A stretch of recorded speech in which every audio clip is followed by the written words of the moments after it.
How to update payment on Netflix. Hi everybody, welcome back to our channel. I'm back with a new video.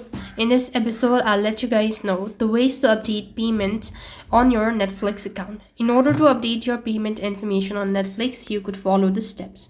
First of all, make sure that you're connected to an internet service. Then to begin with, open up your Netflix application. Once you open it up, go ahead and log into your profile. Now, if you have to make a payment or if your payment is due, then you could see this sort of pop-up where you could actually go ahead and click the update payment button. If this kind of case doesn't appear, then you could just go to your profile. And when you go to the profile, you want to go ahead and tap on the try bar icon and go to account. As you go to account, you'll be taken to this page where you could see all of your information.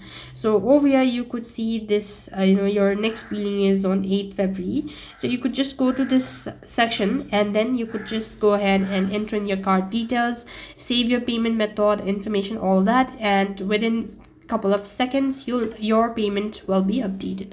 So this way you'll be able to update payment on Netflix. That's all for this video. I hope the video was helpful. Make sure like, share and subscribe to our channel. Thank you for watching. See you in the next video.